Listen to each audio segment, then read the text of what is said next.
Hi Raiders fans, it's Jared Croker, Raider 284 here. You're listening to episode number 2 of the Bleeding Green podcast series.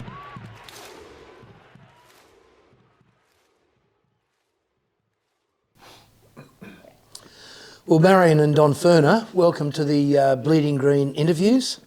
Absolutely thrilled to be talking to both of you, but especially to Marian, with her, not only her knowledge of the past in terms of the Raiders, but also the kind of lived life that goes back well before the Raiders, and we might get to that in a moment. But just so people, Marian, have got a bit of perspective, what year did you and Don and family arrive in Queanbeyan? I didn't have any family at that stage. I arrived in 1965. Okay, and at that point, what was Queanbeyan like for someone? I don't imagine too different to Tumbarumba, and I'll get to that in a moment. But what was Queanbeyan like in those first years when you were living in the town? Like a big country town, but I found it a little bit difficult because in Tumbarumba I knew everybody. And it took me a while to get to know people in Queanbeyan. But that happened, I can only assume, country towns? And yeah. Because of being with football, it opened many doors. And of course you haven't left. You haven't left. We did leave. Tell me more. We left in 1970, 71, 72, 73 when Don went to coach Easts in Sydney. Of course. Yep. Okay. But other than that, the continuous time That's right, we came back. Yes. In Queanbeyan. Yes. Well, let me take you back a bit, and we'll certainly get to the Raider story in time. But going back, again, viewers of this into the future will know that Don had a remarkable footballing career before he came to coach the Queanbeyan Blues. And that footballing career was one that included, of course, playing for Australia, yes. Playing for his state, and playing for certain country teams.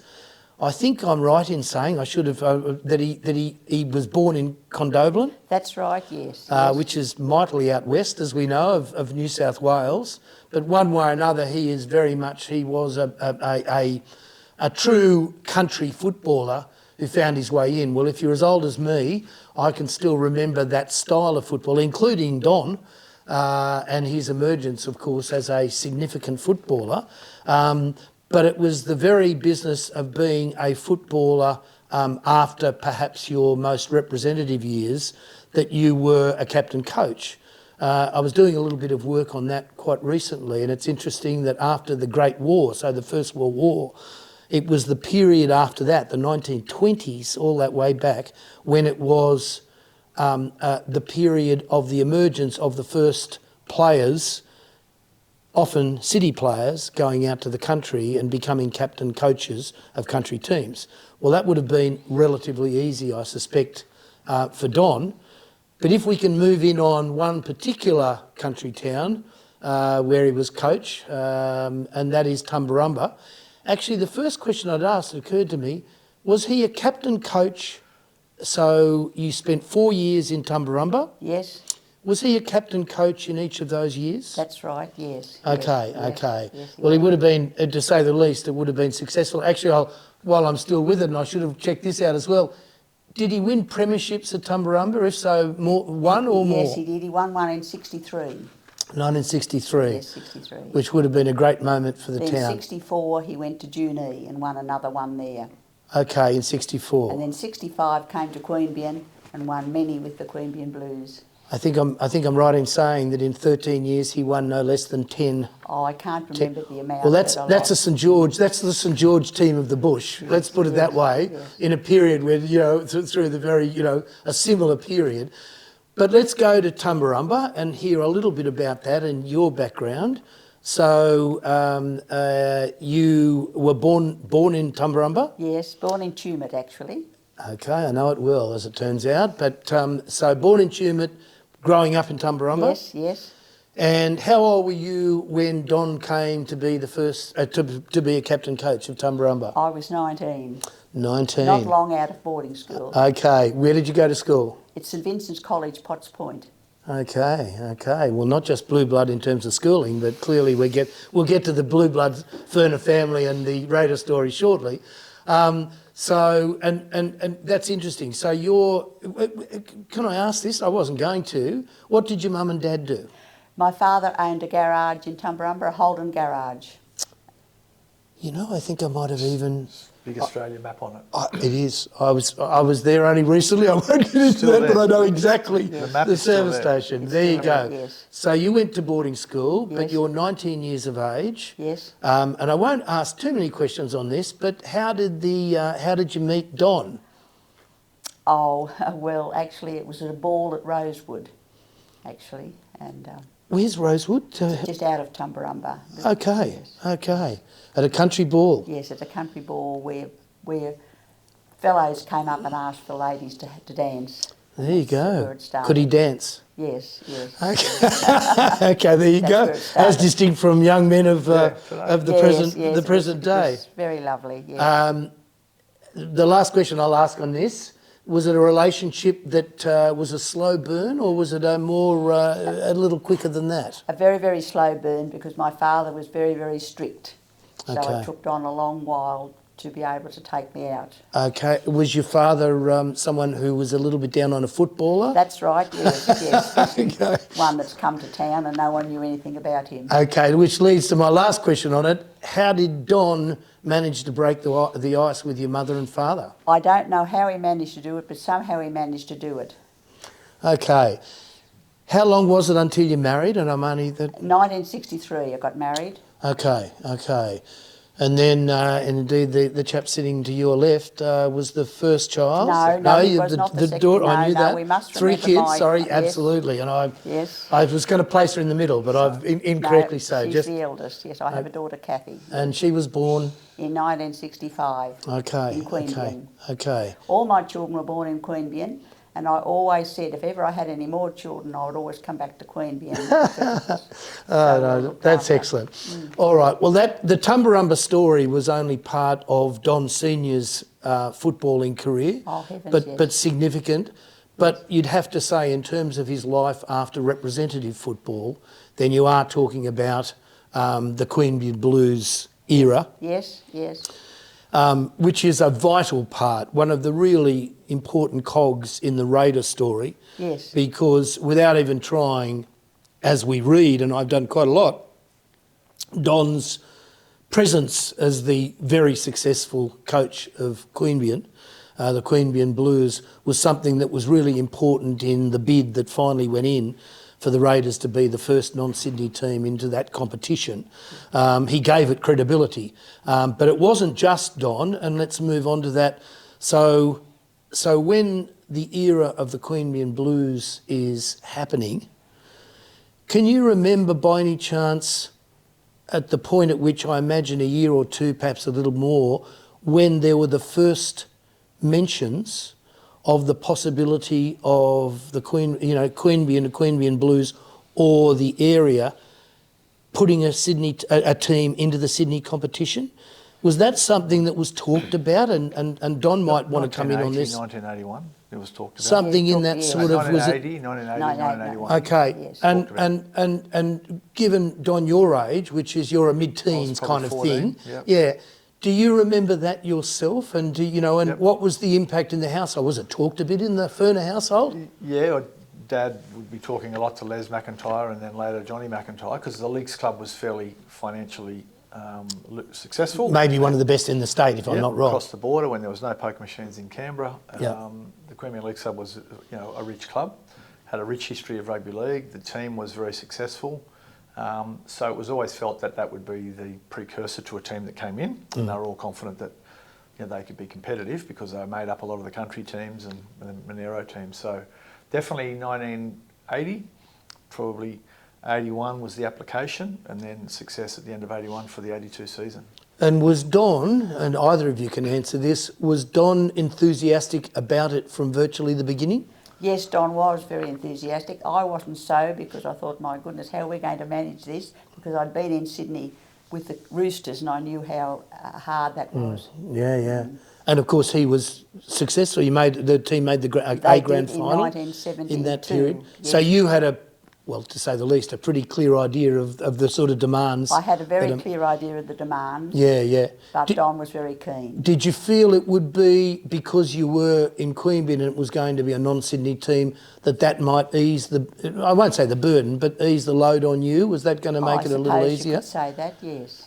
And was it the case also that by then, of course, you were not only well known in Queanbeyan, but you would have had a town of friends, I'm sure, at that stage. Yes, so that would have made it easier as well. Yes. Now, you mentioned the McIntyres, Yes. And if we're talking about blue blood families in the Raiders story, and maybe even in the certainly in the Queanbeyan story, then the Furners is one such family, but another one is the McIntyres. Absolutely, yes. Can you tell us a bit about the emergence of your relationship with the McIntyres when you first came to Queanbeyan? Well, of course, they were, Les and Elsie were the first people we ever met in Queanbeyan. So they were very, very special. Okay. And did you hit it, did the two, you and Don and they That's right, hit it off yes, from the start? Absolutely, yes, absolutely. Okay, yes, okay. Yes. Because I throw it out there, what's the age difference between you, Don, and JR and John McIntyre? John McIntyre is my age.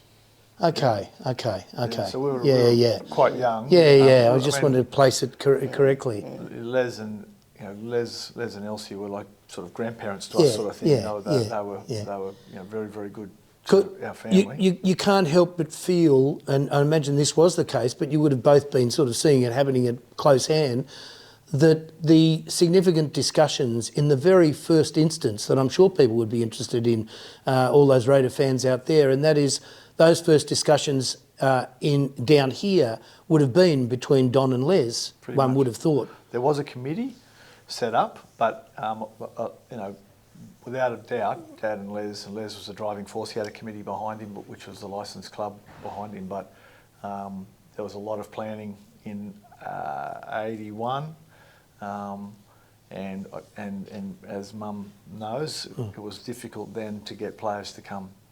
I think you've written some notes on that, haven't you, Mum? About how very difficult, yes. Yeah. Yes, No. very difficult. We got lots of knockbacks. Can we, and we'll get to that in just a moment, can I get you both going on the record for something that was a bit of a conundrum for me when I wrote Absolutely Bleeding Green, the Raiders book, the history?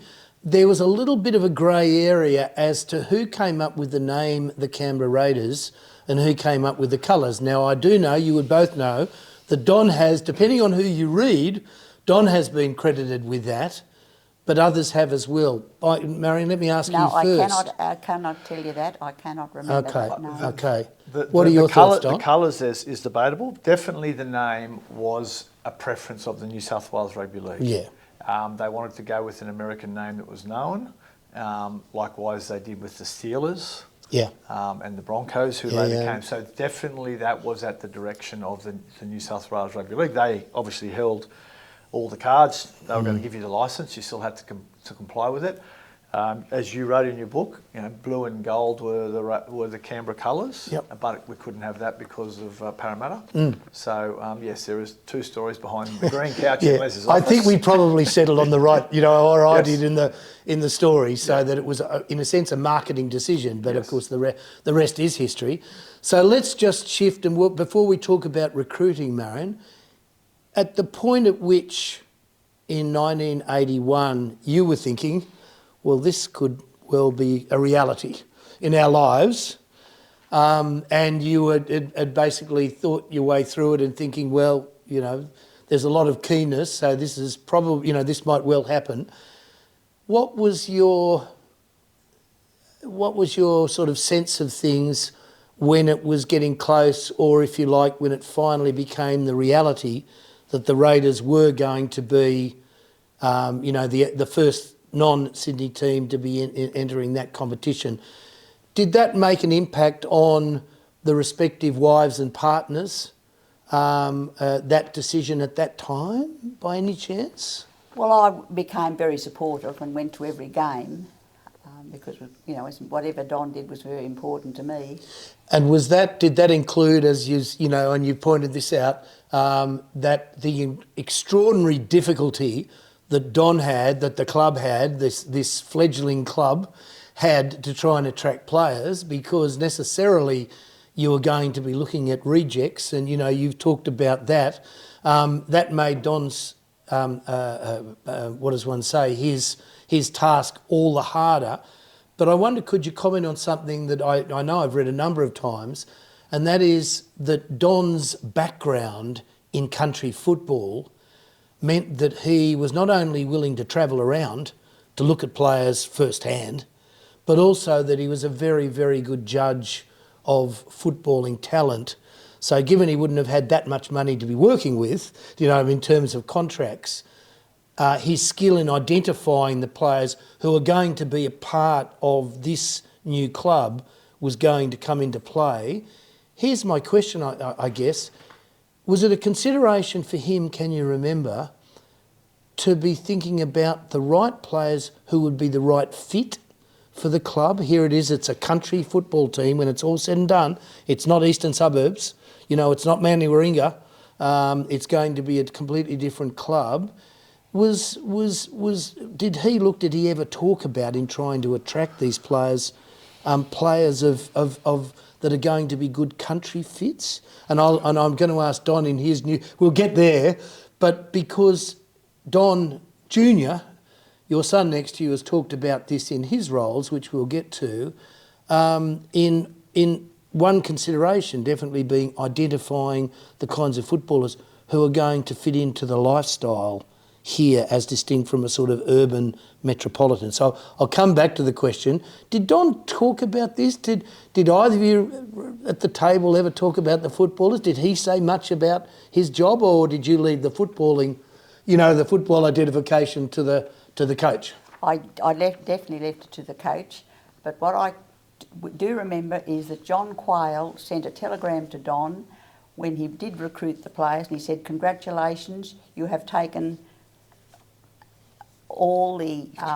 You've cleaned up all the Sydney You've cleaned up all the Sydney Okay. footballers. Okay, Yes, well because done. He did have to take ones that others didn't want. Yeah, but they sure. turned out to be very, very good.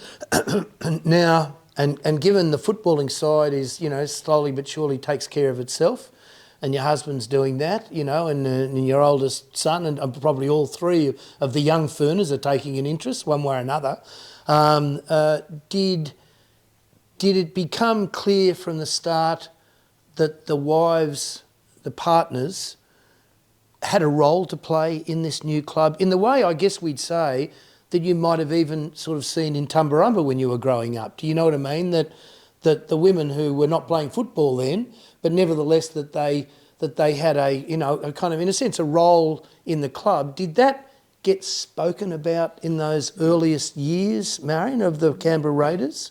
Dad made you do that, and you and Anita always welcomed the ladies. Yes. Well, I must say, the secretary's wife, Anita McIntyre, was very, very good as with myself welcoming the players that came and their wives and children. Did you find that they, because the challenge there would have been, and it's the challenge of country football when you had new players coming in that were maybe growing up in the city, was that something that you tried early on or a little later to have regular kinds of get-togethers? That's right. Yes, we did. Yes. At the family home, or where would these take place? What would, at the homes of the footballers? That's right. Yes. Both at the home, because they'd come over, and yes. at the club functions, because we'd get called on to babysit their kids so that the wives could go out. So we'd get $5 babysitting. Okay. So it was both, but I'd say it was way more social than what it is now, because you had to welcome in the country tradition that you say, because they didn't know a soul when they got here. Yeah. And their partner was off training and working and playing. So definitely Mum and Anita did a really, really good job back then. There was no wellbeing people. There was no massive welcoming committee other than probably Mum and Anita McIntyre. Okay. And was it a part of, what you saw as perhaps your role to be one of the first people welcoming the partner? Do you know what I mean? Yes, I did see that as my role, yes. And presumably likewise Anita? Yes, very much Anita, yes. Okay. Yes. We've got in when I was lucky enough to put together the absolutely bleeding green history. Yes. there are 3 lovely photographs. I don't know whether you've seen them. In fact, they're probably yours, it occurs to me. But nevertheless, 3 photographs. You're in one of them, certainly, but a range of women, including Ros Kelly, as I recall. That's I think she might have got into a couple of them because of her interest. Yes. But women who were... you can almost tell in the body language of those photographs that there was a certain camaraderie amongst the women, which would have been important. Yes, we knew them all. Yes, especially welcoming like the new, because that's still important. That's important in 2023, as we know, for to try and get them settling in. But the more so when one of the things that you've got going for you is them settling in to a country town atmosphere. You know, and even though clearly Canberra's changed, nevertheless that Queanbeyan part of the story is still a really vital part of the story. Yes. So let's push it along a little bit, and Don, I'd ask you to come in on this. So we get to the first season, 1982. It was always going to be difficult. By any chance, Marian, I'll start with you on this one. Was Don one of those people in the workplace, in his case football, bringing his job home? Would he bring the footballing home to talk to you about? Would he get depressed? Would he get down? I mean, everything I read says otherwise, but I don't want to put words in your mouth. Tell me how was it? Absolutely not. You wouldn't know whether they'd won or lost. He was always very jovial. I used to worry about it, I think, more than he did. Okay. Did that include games? Yes, I would worry about the games, and I still do worry about the games. Okay. And you said, would you go to, you'd go to, I mean, certainly the home games I can only see, but would you go to the away games as well? Yes, I went in the Raiders bus to the away games with Tony Wood. Okay. The present Viking. Yes. I'm lucky enough to sit next to him at the Meninga Medal dinners every year, so I'm very happy. Yes, no, very, yes. Yeah. Yes, No, it's terrific. So just in that early period, the home games, the away games, do you have any particular other memories about that time, those early years, let's say 82, 83, 84, which were not easy? Clearly not for the coach, not necessarily for the players, but as we all of us, the 3 of us know, there was a modest success in the first year and in a sense disproportionate success in the years that followed one way or another. Do you have any particular memories from your side of things about those early years beyond the women? Do you know what I mean? Like meeting up with the women? I could just remember something does come to mind. It's Julie Gitto with all her little children used to be making slices and so forth and look after us on the buses. I have actually, I think I might have even put it in the book. I think you did put it in the book, and I can definitely remember that. Okay, because the baking was a bit of a part of it, wasn't it? Yes, the baking, of course, yes. I mean, there's something so delightful to have a club starting with that kind of thing happening on the ground. And we came home in the footballers' bus. We didn't come home in the supporters' bus. Oh, that's interesting. Now, let me ask about that. It's one thing going up in the bus when the footballers are sober, and partaking of the baked goods. Yes. It's another thing after the result, be it a win or a loss, but especially if just trying to think in terms of the wins, but especially in terms of the wins. There would have been a few drinks. How well behaved were the footballers? Well, I was always in the bus with Don, so I mean they behaved when Don was there. Gotcha. Yes. Karaoke, okay. Yes. No, I mean I've heard a number of stories about this, which included stops that were needed on the way. Exactly often regular stops, it must be said, presumably for the men and perhaps even the women. One way or another, either side of the bus. I can only probably speculate. no toilet on the buses back then. No, they were definitely stops. So, Don, just to... Oh, sorry. Yeah, I was just going to say about the recruitment. People forget, because I remember Dad used to always talk about, and they finally overruled the 13 import rule. People don't have an appreciation of how hard that was. That was a restriction that was put on the Raiders by the Sydney clubs. They didn't want to be losing all their players to us. So, that first year of signing up 3 grades worth of players, 50, 60 odd players, they were limited to 13 from Sydney. So that was, and it was the first couple of years. And then I think in the 3rd or the 4th year it was finally rescinded, but it was a really, really tough, it was the only, it never got put in on any entry for any other team that came in the NRL afterwards, but certainly Raiders and the Illawarra at the time, and I remember Dad saying that was very difficult. That was potentially, a crushing. You know what I mean? If it had continued. Well, it would. You would never have been able to buy the Malmaningas and the Gary Belchers. So it was it was very, very restrictive. Yeah. And it was Sydney clubs looking after themselves, which is fine. But eventually, I think after certainly it was at least 2 years, if not 3, then he could go in the market for some higher profile players and be comfortable to get them. But it was very tough. I remember him, he and JR were very glad when that rule was set aside. So when the Raiders come in, what do we say? The difference in age between you and Dave is 5 years. 4 or 5 years. So 5 years. Yeah. So you're in your sort of mid teens and playing football. Was your dad able to get to games? Did he take an interest in the boys in football? But Mum was the one that took us everywhere because Dad would be away a fair bit. Very familiar story, but go on. Yeah, Mum. But yeah, he would definitely get there when he could. And if it was a weekend that we were all playing at home in Canberra, it was great.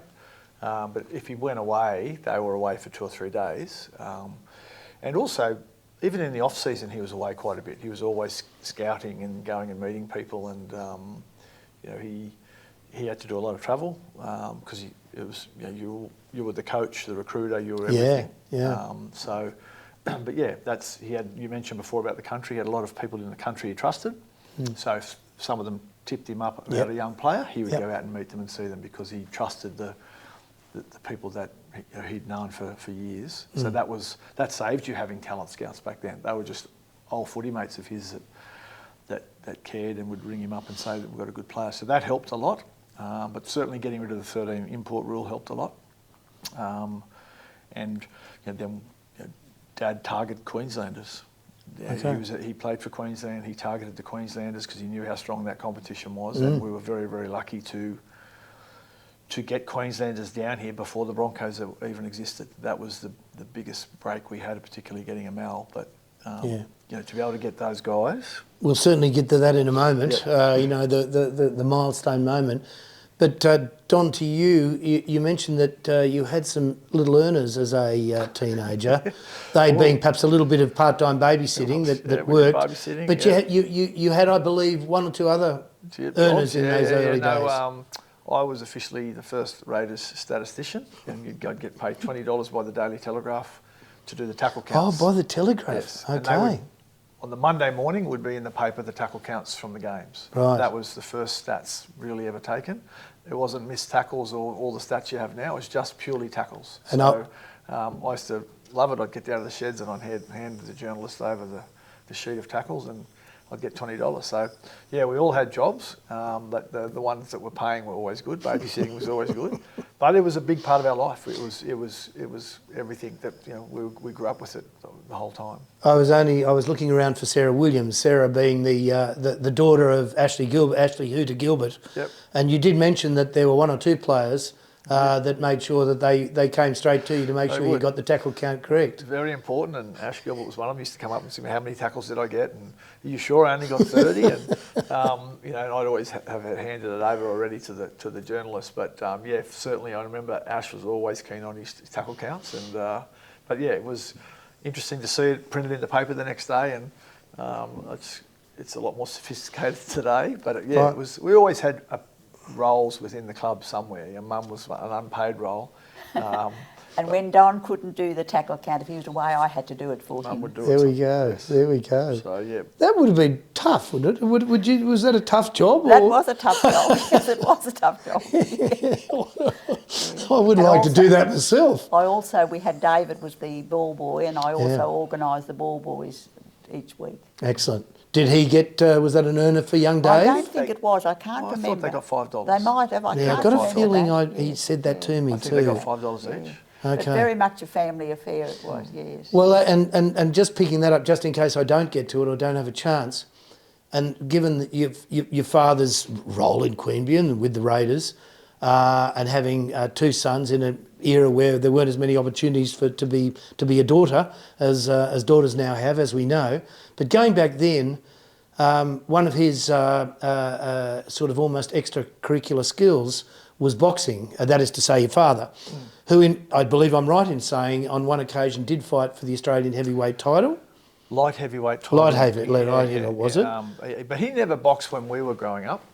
He never boxed. He'd finished boxing by then. Mum was horrified when she met him and that he was a boxer, and had to watch him a couple of times. But he'd finished boxing. He hit the bag to train, but he definitely finished boxing by the time we were born and growing up.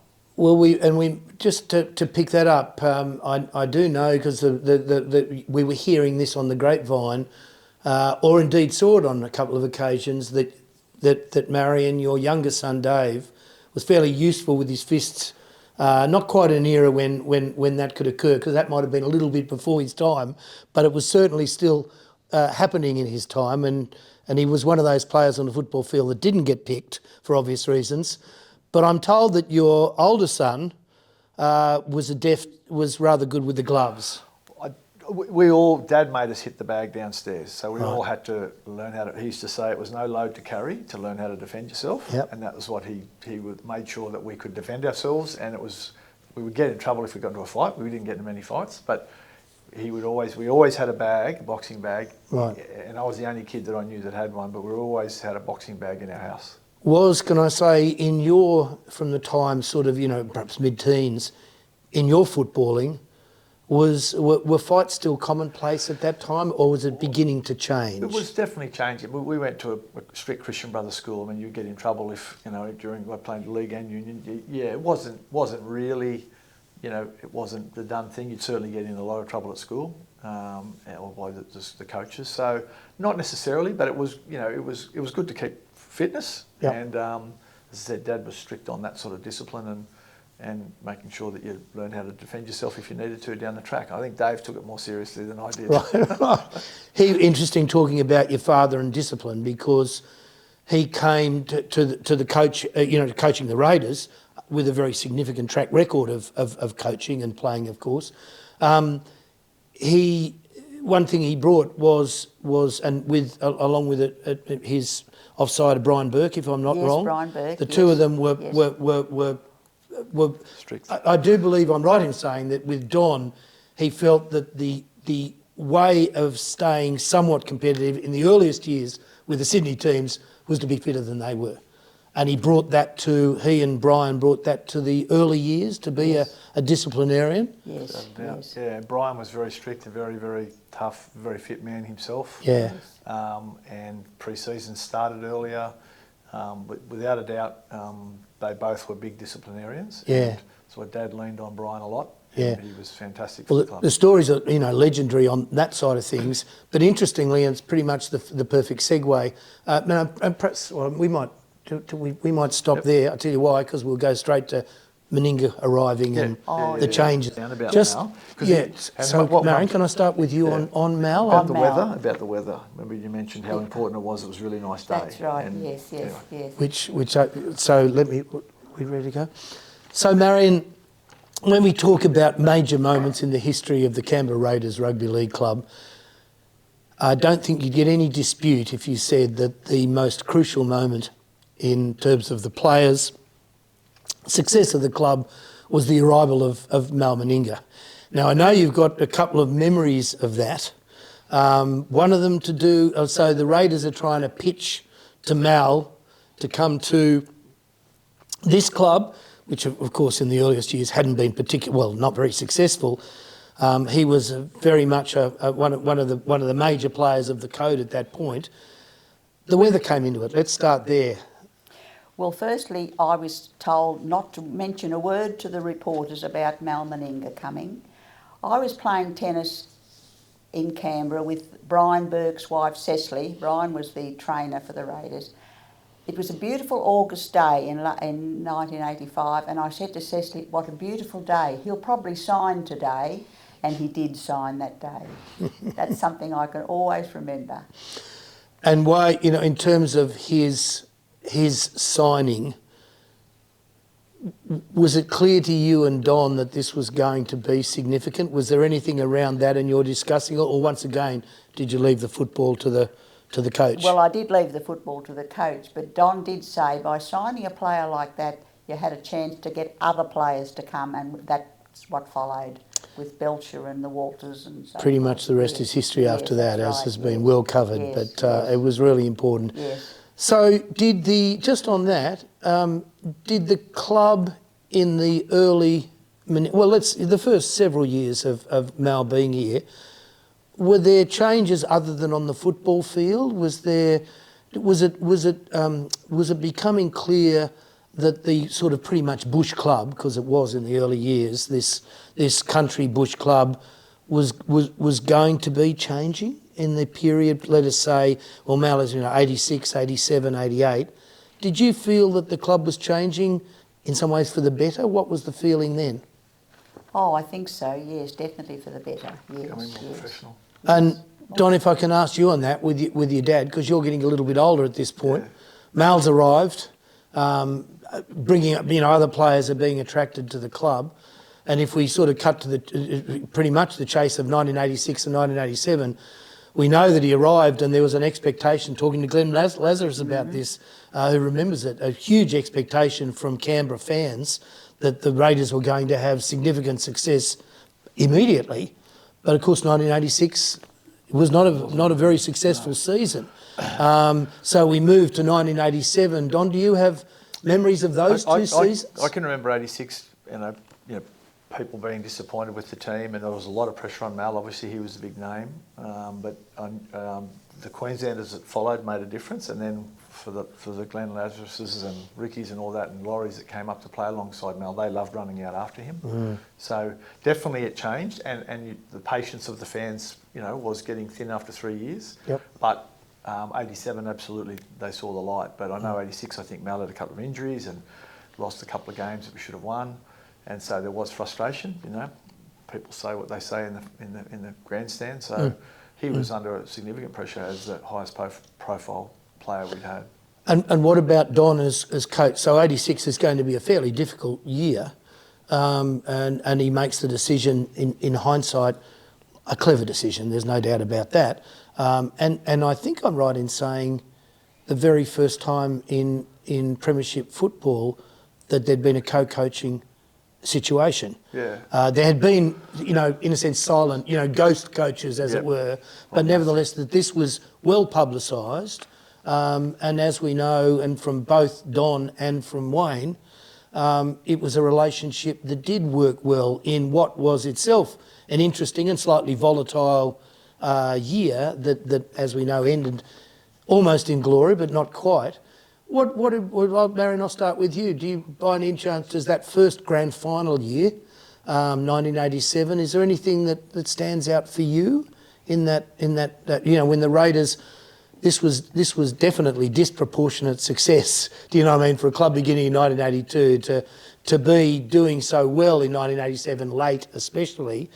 Do you have any memories of that grand final year? I do have memories because in 1972, Don was coaching Easts and we played Manly and Bobby Fulton was in the side and Manly beat us. So in 1987, Bobby Fulton was the coach and Manly beat us in the grand well final. done. And There I you can go. always remember Good to have that on record. I can remember that. That's one thing I Did can Don remember. talk about this? I just remembered that one, but it's quite significant that it was, Bobby Fulton. Yeah. A hard man and one of the greats That's of the right, game, as we yes. know, to So say the it was least. very, very disappointing, but it was a wonderful thing to make the grand final, but very, very disappointing that we'd lost. Well, I myself grew up in the northern beaches of Sydney, and Manly was our Of team course, back then, yes, and yes. to say the least, Fulton was a key player in the side. Yes, that's exactly right. In fact, I still remember when he played, because he was called up into the services at one point, and as a result of that, he played in the services against the All Blacks. I think at North Sydney Oval, from memory. And the All Blacks won, of course, but Fulton they all said, was the best player on the field when he played the All Blacks. But anyway, that's by the by. Don, can we go to you? The season 1987, you're getting a little older. Yep. And what are you? What's happening for you? Are you still doing anything for the club? No. Any earners still happening that late? No. I wasn't here then. But I remember it was a pivotal time, and Dad was getting to the end of his coaching career, but he knew Wayne Bennett. No one down here didn't know who Wayne Bennett was, nor did they know him in Sydney. Yep. They're both Because of his Queensland success, as we know, Queensland, yeah. Yep, and Toowoomba, Dad had connections with Toowoomba, and that's where Wayne was from. So he picked this guy out. He wanted to have a say in who was going to take over from him, and the plan was that Wayne would take over and be here for a long time. Yep. Obviously, that didn't transpire, but I think his pick was justified because everyone realised what a good coach he was going to be. Of course, the Broncos come in '88, and then they pinch him back. So, as has been missed for many times, we were lucky to get those Queensland players in here before the Broncos came in. Because undoubtedly the Gary Belchers and Walters, they would never have left Brisbane, Absolutely. their hometown. And indeed, some went back. And some went back, that's right. Yeah. Peter Jackson and all those went back, which you understand. But the plan was to hand over to Wayne. That didn't happen, but the selection of Wayne was a great choice, and Dad got on very well with him. They weren't, certainly, there was no egos between the two, and it was a great year. Or to consider, and Don, you might want to comment on this, to consider that then, and you can appreciate it better than most because of everything you've done, and that is that, you're looking for a coach, so you get Wayne Bennett, Don gets Wayne Bennett, and then because, and alas, Wayne's going back to coach the Broncos, and then you get Tim Sheens. Yeah. Because even with, as we know, with Sheensy, even though he'd had some success, it was still, on the face of it, not, you're not going for a sort of glamour coach. No. But the rest is history. So the Raiders managed to get two of the great coaches of the code. And they were young for They were young, best young coaches hungry, coming through. absolutely. And both two very good choices. Yeah. By the club. So Marian, and we'll leave 1987, but you would have gone up, of course, for the grand final. Anything particular about it? I can only assume disappointment, but still pride in having got there? Oh yes, but very disappointed.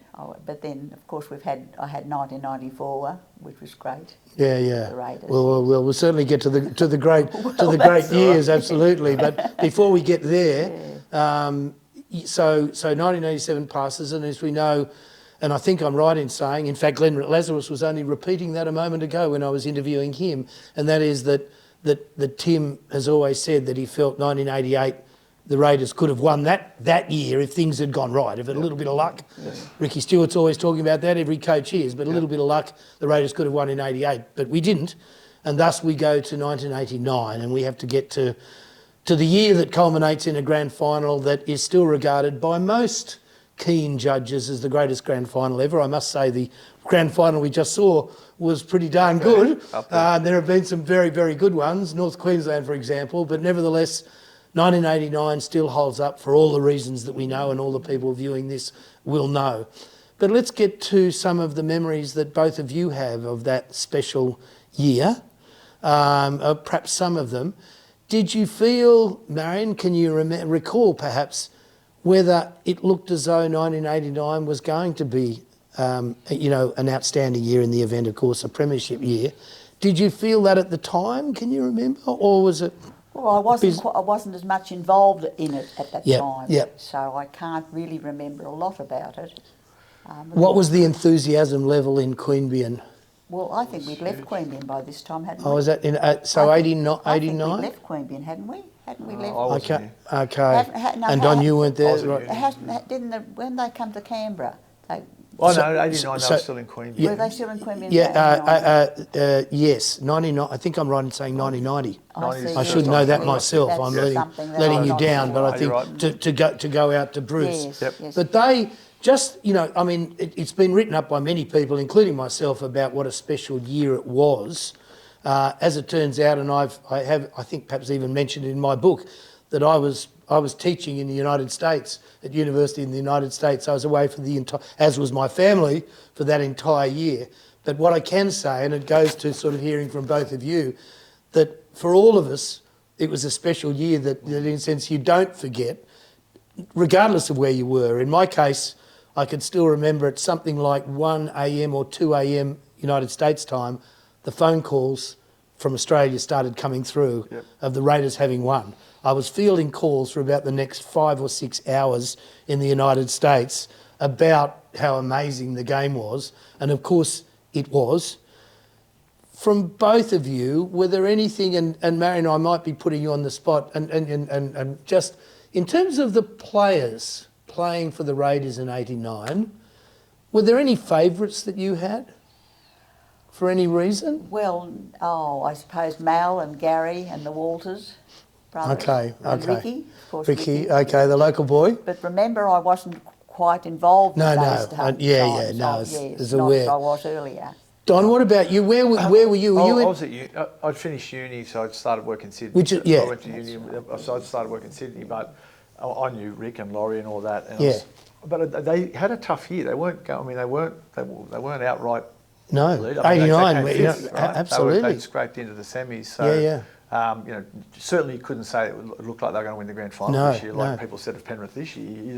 It never looked like that. But then everything clicked in the last 10 rounds. And in fact, as we recall, the two teams that all of Sydney expected to be in the grand final were Balmain and Souths. Yeah, correct. Two teams that had, to say the least, and Glenn Lazarus was interesting on this, like monster packs, Yes. who were very hard. You know, they were excellent packs. But Sydney expected that Yep. virtually, well, up till the semi-finals. Yes, they do. So that, and then things began to change.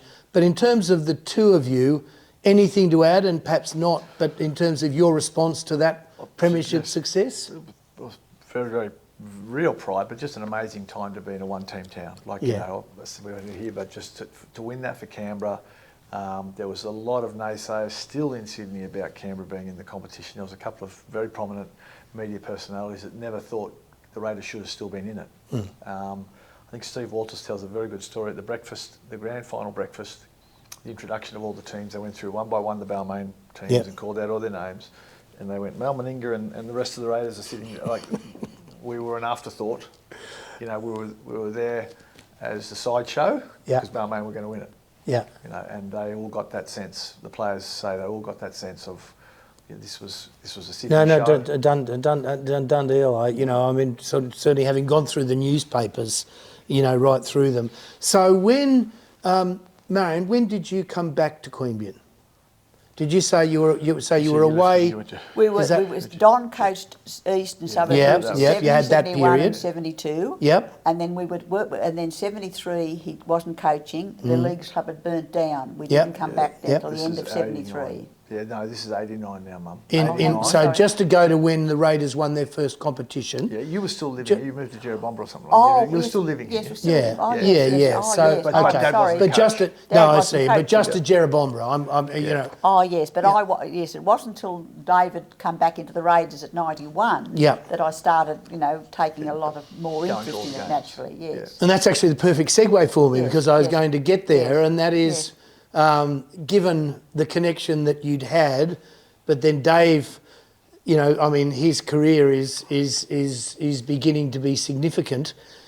Did that reactivate, or a greater sort of not involvement, but interest in the games because it was your son? Well, actually, yes, that's right, because I sort of more or less retired a little bit from the football, and then in 1991, when David came into the Raiders with Tim Sheens, I said, my goodness, I've got to start again. So of course I've started again, and now I'm still going in 2023. I am still following the Raiders. There you go.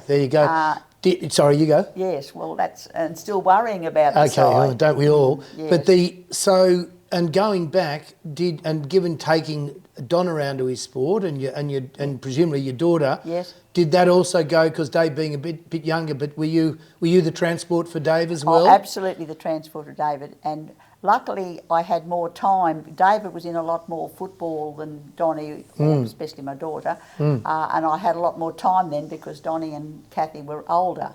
So I only had David to concentrate on, so I was able to take him to And was everything. that, let's just spend a couple of moments there, Dave in his sort of early footballing, was he, and it's interesting certainly I'm interested, and I'm sure viewers would be, in your memories there, was he absolutely committed to getting somewhere with his football from the start?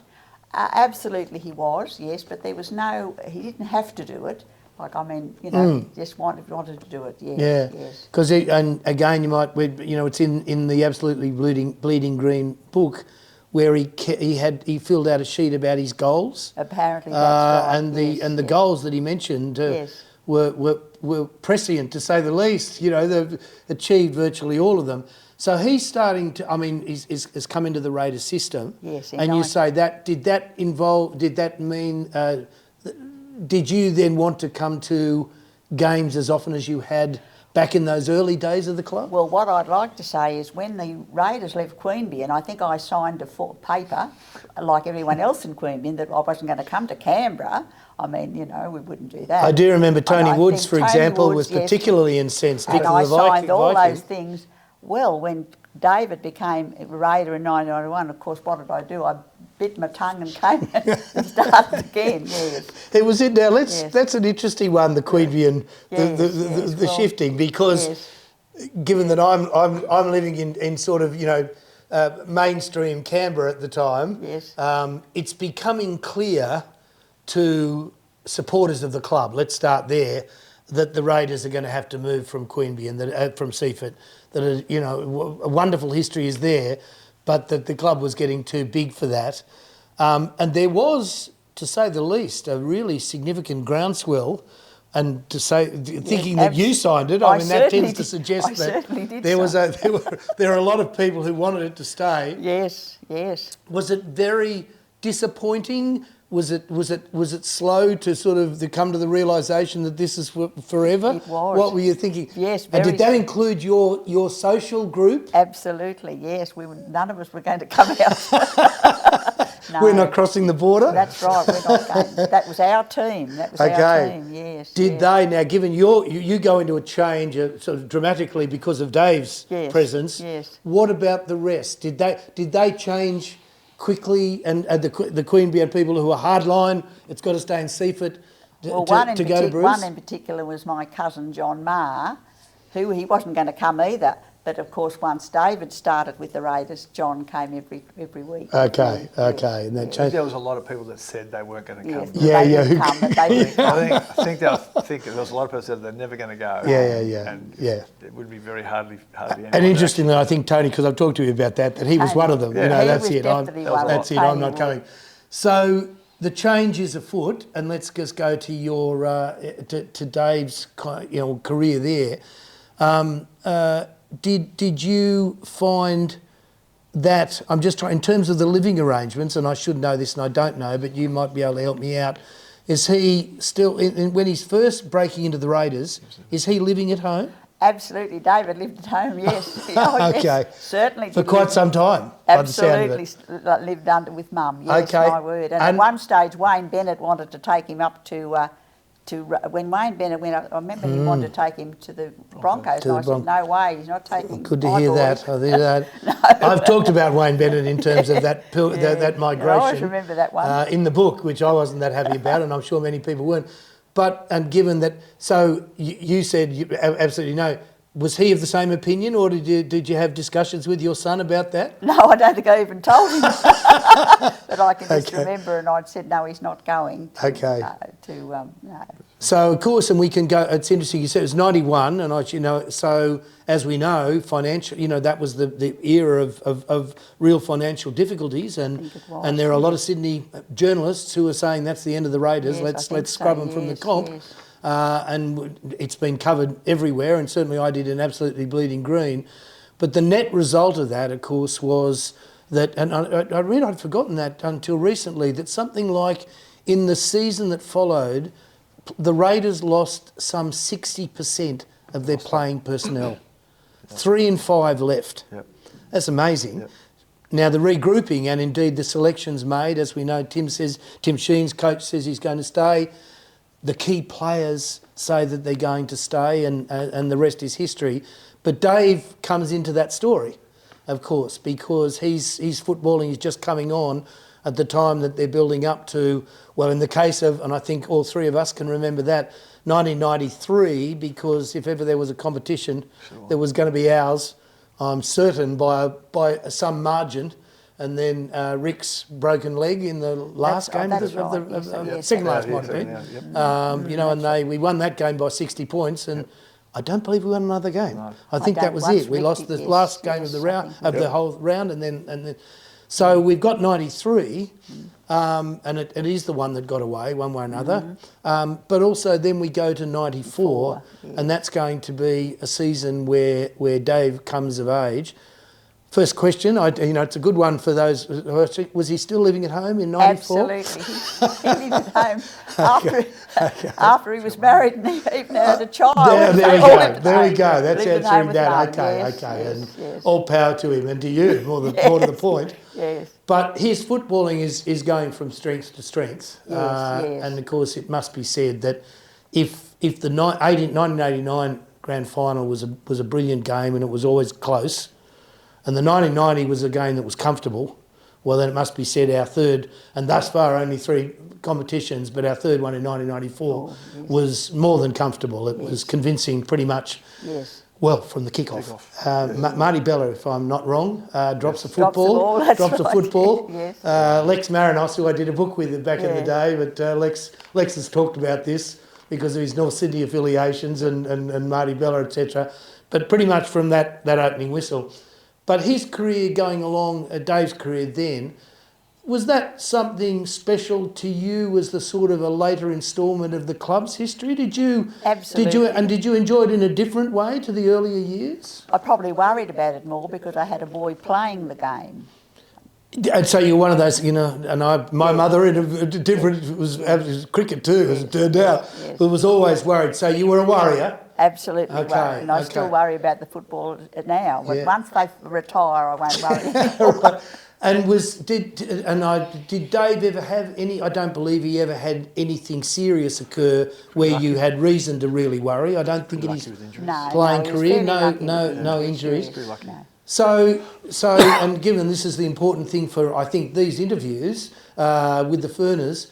So there's Dave, whose career we know is a stellar career, to say the least, in football and indeed in coaching, and we'll get to that in a moment.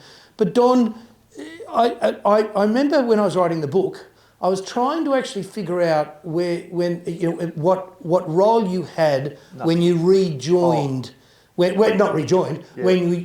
joined the Raiders in an admin capacity. Yeah. What year was it and what was the role? Okay, that was 1996. I can tell you when that was.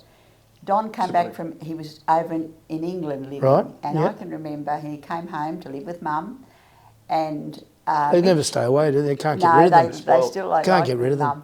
And in 1990, and he didn't know whether he'd go back to Sydney or not, and I happened to hear on the radio where Mitch Brennan was retiring as marketing manager for the Raiders.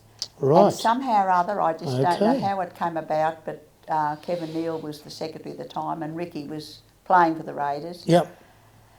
And Donnie came out became the marketing manager there, and then I don't know what happened, but he became a chief executive. Now I don't know how that happened, but that's what happened. Well, let's spend a tiny bit of time on that. So in the first instance, it's what year and you're marketing manager? 90. I thought it was Super League. It was 96. Yeah. So okay, Super 96. League was just starting. Okay. And I remember thinking that I was in England and Sky TV had taken off and Pay TV had taken off and soccer was on Pay TV. I thought, this is going to be the future of sport in Australia. And Murdoch bought the TV rights. I thought, well, the future of sport will be Pay TV because that's what's happening in America, it's happening in England. So then at that stage I thought I was going to be a player agent of some sort. And Rick said, why don't you start in this job? And so I went down and saw Kevin. So I was a marketing manager for a couple of years.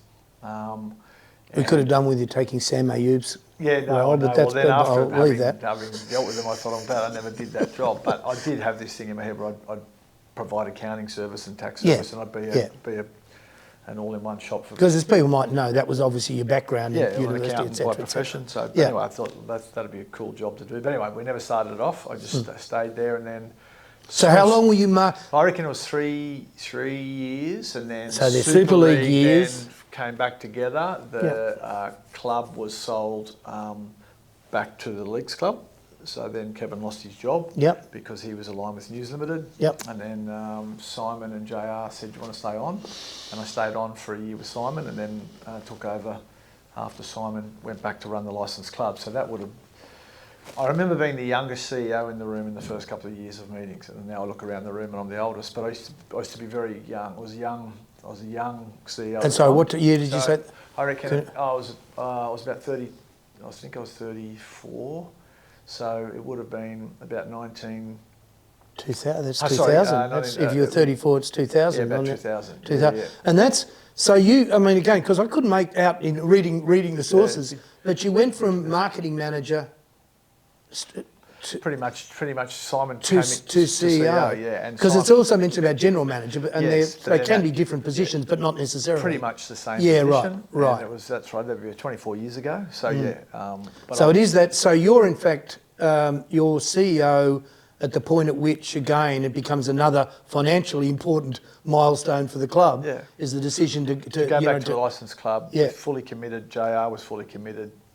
And Simon was fully committed, so that was always a lucky thing for the Raiders because we needed the licensed club more than they needed us in terms of financial. It got us through those tough years. Absolutely. We weren't necessarily winning, but we've never ever. One of the things I always say, 'cause I remember the NRL telling us we're the only club that never gone back and asked for an extension of time for money or can we get our grant money up front. So we were always solvent, and that was very important to us because we had to make sure the club was around forever. So financially, we had a strong group behind us, good relationship with Simon and JR, obviously. So that made my job a lot easier because I wasn't worried about, geez, are we going to have enough money this year? Are we going to have enough money next year? So we always knew that we were underpinned by a good group. Yeah, and the other part of that is that and I believe you've gone. I just mentioned this in on the public record, that the awareness that you had to have that if the Raiders were in any sort of financial straits, it's not that hard to knock out, to take out of the comp again. In other words, there was that looming, so, it no longer exists, I believe, but maybe you might talk about that. But back then, it was very real. Without a doubt, there were clubs that didn't want us in. Yeah. Luckily for us, we weren't a financial burden on the NRL. They knew we were well run. They knew we were solvent. But they also knew that that we looked out to a region that was massive. We looked out to the whole Riverina. So if we're gone, well then, AFL comes all the way up from the border. So if only they could appreciate that even more these days in 2023. I think they do, yeah. I think they need to get out the country more. But we're a massive geographical footprint, which is often lost, when you talk to people in Sydney. But all those kids from the country look to here. So. So thankfully we were successful financially during those periods. It was tough some of the years, we had turnover of coaches and it was still also hard to recruit players here, but we were lucky, we were well supported, by Canberra. So it's flown by when I look back upon it now, but I have seen a lot of clubs. People forget the clubs that came in that time have gone. People forget the Illawarra Steelers no longer exists. Northern Eagles didn't work. West Tigers didn't work. Absolutely. The Super League clubs came and went. Perth, Adelaide, the teams in the Gold Coast, 3 teams have come and gone. During that period, we're still there and still solvent. So a lot of clubs didn't last, and a lot of clubs came in that period and were out the back door. So thankfully, we were always out of the risk. So, Don, we are now looking at your long-term, indeed, I think probably record-making, would it be? Must be close. Up there. I think of Frank Facer at St George. I wonder how long he was. That's come back a long way. But he was long-term. But Don Furner is certainly making his mark in years and every other way. You come online with that at the beginning of the new century. And a coach that we get fairly early, who's around for some years, coaching for some years, is Matt Elliott. Yep, very good. Can I get your thoughts? What did you think of his period? More successful early than it was late? Yeah, and look, every coach, it's really hard to stay at one club, but he was excellent for us, Matty, and he was what we needed and brought through the young guys and, faced a difficult period that all coaches find. It's hard to recruit here from Sydney. He left and went to Penrith. We didn't want him to leave at the time. Definitely didn't want him to leave. But he was very good for this club and was a very good coach and knew his stuff and brought through a lot of good young players. We've never been a club that's mentioned Mal. I think he's the only big name we've ever signed in the history of the club. Yeah. You never see us go out and make a big... No, we haven't got the money. You can't compete with the clubs that have got the dough and those third-party agreements we won't even get into. Seem to get them can't match the third-party agreements, No. but be that as it may, that's all a part of the history of the code. That's all frustration. but we haven't. We really haven't. People go, you're going to sign a big name signing. I said, well, we've developed them all. You know, apart from Mal, who had never played in the New South Wales Rugby League then, but he was an Australian player. But the Walters, all those ones that we've signed weren't. Gary Coyne was, none of them were. They were all developed. So it's interesting. It's forgotten today, and when I did the book years ago, it brought it back to me. Was that a couple of those years of Matty Elliott were very successful, as we know. And as I recall, 2004, where the Dally, we went to the Dally M's, and I think you're actually on the public record as saying we're normally at the back of the room. Yes, true, yeah. And at this particular Dally M's, we were near the front. Yeah, because very successful, unlucky in a preliminary final not to get through, dropped the ball over the line. So very successful Matt was, and again, without big name players. The players that we had, the Phil Grahams and Adam Moggs and all those, he did a very good job with them. And it's interesting. So, and I hadn't really given it that much thought, but the Raiders have had absolute top tier coaching for virtually the whole time, and choices of coaches, which have been not left field, but a little different and succeeding. Or if not succeeding, one thinks of Wayne leaving, and that's the segue to Neil Henry, who comes to us, as a player with a background at the Raiders, as we know, but also comes to us as sort of not well credentialed, but not well credentialed, but of course a quality coach, who we lose almost immediately, which must have been a disappointment to you. Yeah, and I've seen Neil plenty of times since then. It was very disappointing. Because he was assistant at the Cowboys. We knew who he was, of course. His father was on the board. We knew how good he was a coach. I was disappointed the Cowboys should never let him go, really. They should have kept him and given him the job the year later. But I was always worried that he'd go back there. But then they let Graham Murray go and grabbed him back. So that was disappointing because he'd won Coach of the Year, I think, that year with us. And we had a really good season. But again, we knew how good he was, and he was it was a bit like developing a young player. And he had close ties with people at the Cowboys. Obviously, they had Thurston, and they had some star players that we didn't have. But certainly, our identification of a good young coach has never been in question. And speaking of which, it must be said in terms of the club moving on is that so Neil Henry goes to North Queensland, and our next coach is one Dave Furner. Marian, to you now, in terms of Dave's, growing coaching credentials, what were your when he retired as a footballer and was contemplating and ultimately did go into coaching? What were your thoughts then? Well, naturally I would support him, but I wasn't not very happy about him going into coaching because it's a very, very difficult job, and it has proved to be very, very difficult. And no one knows that. Well, you know it as well as anyone because of your background. And my background, and I know, and it's getting harder and harder now. It is. But of course, naturally, I will support him. Whatever team he's with, I will support. And as we know, he had that. He had a stint with the Raiders with two things. There are various things that the three of us sort of talk about in those years, but one was that there were some significant younger players who were at the Raiders, who also, it's fair to say, proved rather difficult to handle in terms of their private lives, their game away from football, and that's become more and more a problem for coaches in every code of football, not just rugby league in Australia. So that was an issue. There were other issues, but as we know, in that period of some success and not so much success, we get our way to 2013, where in fact you've got the situation with your two sons, the one as CEO and the other as the coach of the Raiders, in difficult times. That must have been very, and I'm not expecting you to say much, but that must have been a particularly difficult time for you. Very, very difficult time. I had two boys to support, and I'll always support the two boys. And I'm sure I know they got on well, but Don, I shift to you because again, and I've used it in the book that was, you felt the most difficult decision you've ever had to make, possibly in life, but certainly as the CEO of the Canberra Raiders. Yeah.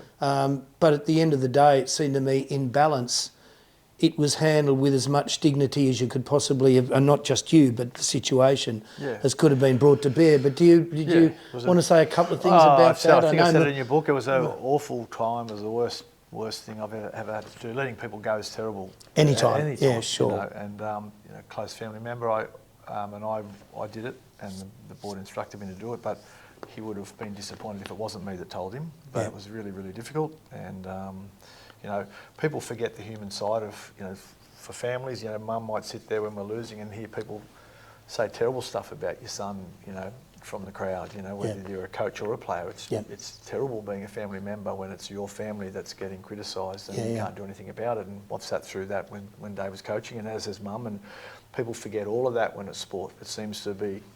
I can't imagine what that's like, because having most recently, when the Brisbane Broncos only beat us in the 2023 season at home, and I'm sitting there with with the family, a bunch of Broncos behind us, who were, to say the least, rather vociferous, and even holding back when you're identifying with the players on the field as a fan, as a supporter of the club, much less that you're the brother or you're the mother. I couldn't cope.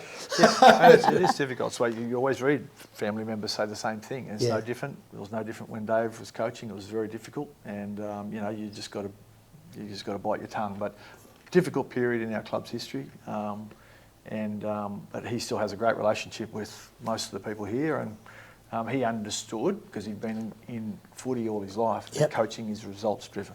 Absolutely, it is. We had a couple of good years. Horse racing and football coaching.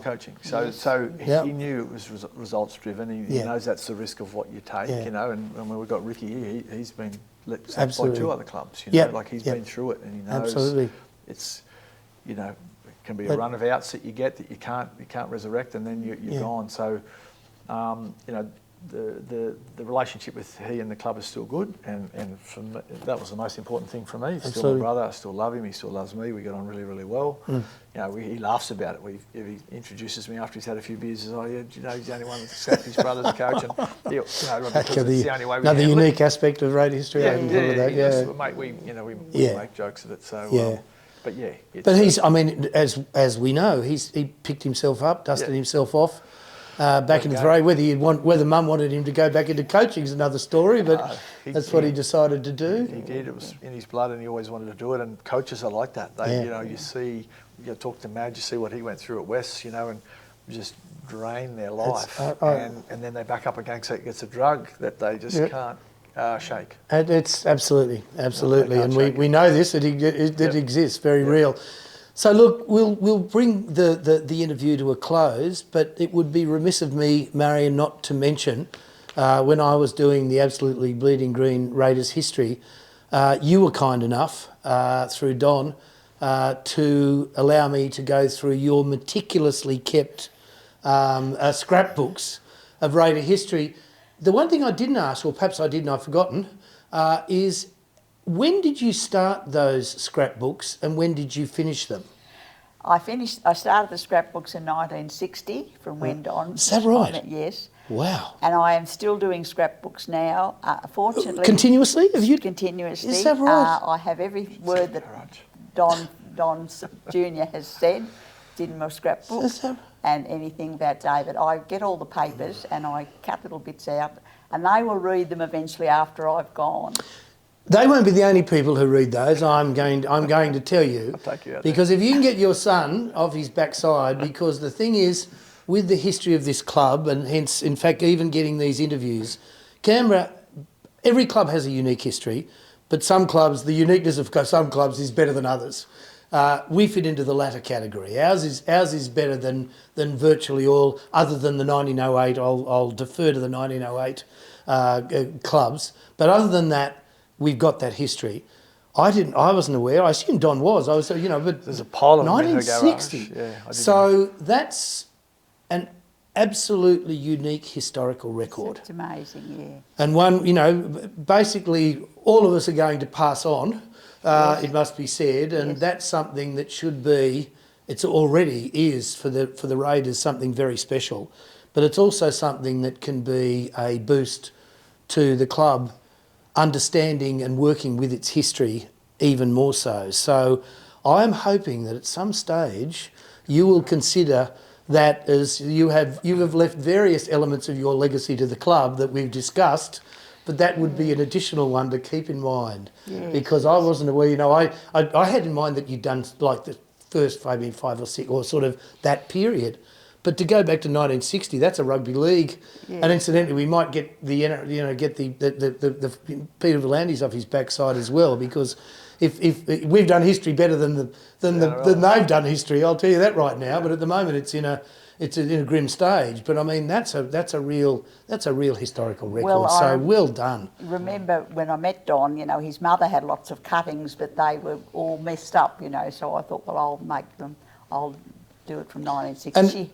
She had ones before 1960, but they were just, you know, not done, put in a book or anything. Yeah. So from 1960, but these things are they're very special. And when players retire, no matter how glittering their career might have been or otherwise, they do look back. Do you know what I mean? When they're going through it, not so good. It's very hard to get them sort of there and to talk to the footballers who are playing. But when they retire, especially if they've had an important or, you know, significant career, they do take an interest, and that's when it becomes even more significant. We'll just wait and see, because they're in the garage and they're in boxes. I hope your son and your daughter are aware of how Valuable unique they are. I know. And they're not a dollar value, but in fact a value to the code, because that's what they are. They might be absolutely unique. I mean, on West, there's there's only 2 or 3 clubs that have got anything that might resemble this. So keep that in mind, Furners, because that's extremely important. Well, I'm very lucky to get the papers. I've given the papers, and I'll see something about Donny and I'll put it in. Okay. He wouldn't have even seen it. He doesn't even read it. And the last thing, and we'll finish on this note, and that is that given how important they are, if there's anything else, and, you know, when you ask the former players, you know, if they've got anything significant, inevitably you're going to get jumpers that are signed, or you're going to get videos or whatever, you know, and that basically they're not quite a dime a dozen, but they close to it. Yeah. In your case with the club, give some thought, maybe talking to Don, and I'd be happy to be a part of that. If there are any other items, things, sort of memorabilia that are a part of the special history of the club, they too should be something that you might want to think about, not necessarily leaving to your children, but in fact to maybe the club that's been so important in their lives, because I think that's it's very important. Canberra Raiders respect and honour the traditional custodians of the land and pay our respects to their elders, past, present and future. We acknowledge the stories, traditions and living cultures of Aboriginal and Torres Strait Islander peoples on the land we meet, gather and play on.